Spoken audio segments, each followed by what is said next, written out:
Hi, it's Dr. Debbie Look. I'm going to show you how to do some eye exercises using the Hart chart. So this is what the chart looks like. You're going to post this 8 by 11 sheet of paper with these letters on it on a wall at eye level. You can be standing up while you're doing this or sitting down. And you want to be starting at about 4 to 6 feet away from the chart. Then what you're going to do is read the letters in this order. Starting with the outer columns, you're going to read starting from top, moving down to the bottom.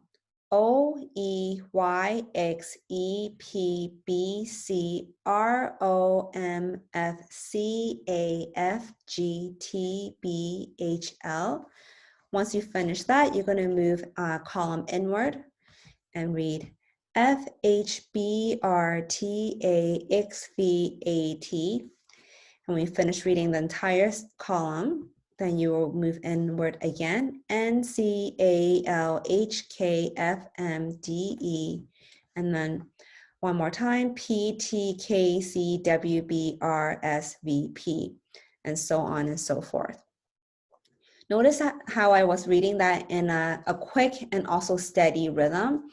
Basically, in order to get good at this, you have to open up your peripheral vision. So as I'm looking at the letter P, my side vision, I can already see that the letter T is coming up. When I'm reading the letter T, I can already see that my eyes need to move towards where the letter K is. So looking at one letter P, my eyes can actually see 4 letters at once, P, T, K, and Z. So when you can open up your side vision, then you're able to do this exercise very quickly because you can make predictive eye movements. Now, if this is difficult for you to do, what you want to do is to get a sheet of paper and cover the middle columns. Now you're left with just 4 columns, and taking away that visual crowding will make it easier for you to follow. Another way to do it is you can highlight a pair of columns. Again, this will give you some visual guidance how to do this without losing your place. I should mention that it is important that it will be better if you have a person or a helper watching you do this, because sometimes you may not know that you're missing a letter or skipping over some letters as you do this exercise. To review here with the Hart chart, you can read the letters starting from the outer column, moving towards the inner column. To make it easier, you can highlight the columns or cover the middle part of the chart. And to challenge yourself, you can read it in different direction. You can read it from the going down to upward. You can read diagonally. So starting, say, from the upper left corner, you would read O, F, Y, N, E, P, B, V, R. And there's one more way you can challenge yourself is to do this with a beat of a metronome. You can start as slow as possible, and eventually you can move up to 100 to 120 beats per minute. Another way you can position the Hart chart is to cut each columns into strips and then place them so that they are at different heights. And then repeat the way we did the exercise earlier, and this will really challenge your eyes. Next, we have Hart chart coding. What we will do here is working on a near to far eye tracking exercise. You will put this chart about, again, 6 feet or further away. The further, the harder it would get, to a maximum of about 10 to 15 feet.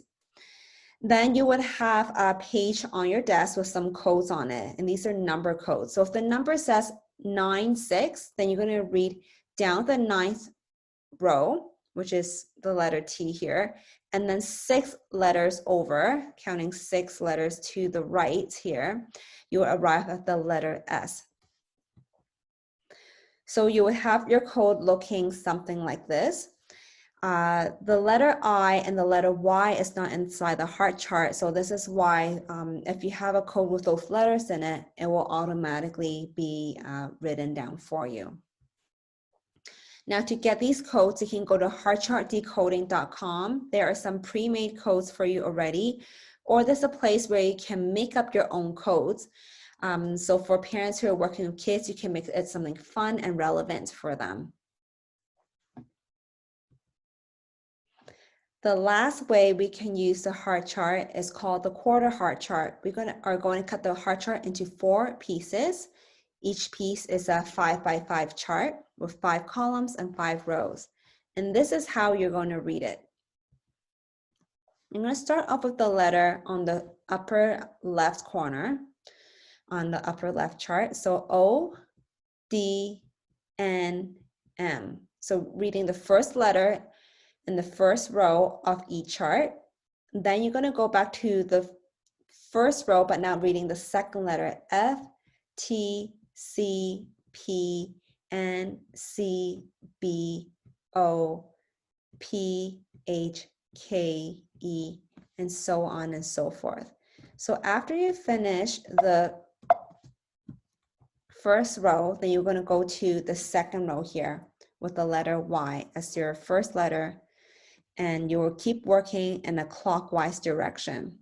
You can change this up and work in a counterclockwise. You can go in a Z type of pattern, so from the top left to the top right, down to the bottom left, and then bottom right.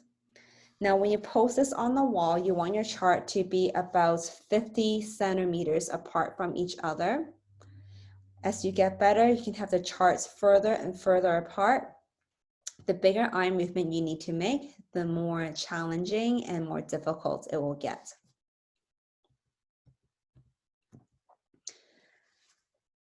So to make it harder, you can even position on your chart. Instead of having all 4 charts on the same wall, you can have 2 on a wall on the right side and 2 on the wall on the left side.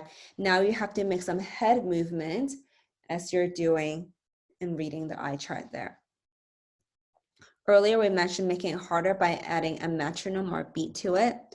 You can also add a balance component. Stand on one leg, you can balance on a cushion, jump on a trampoline, marching, or even doing jumping jacks while doing this. You can add even bigger head movement by having 2 charts on the wall and 2 charts on the floor. To work on central peripheral vision while you're reading the eye chart, try to dribble a ball, toss a ball from one hand to another. And if you know how to juggle, you can even try to do this too. Lastly, you can also add some body movement.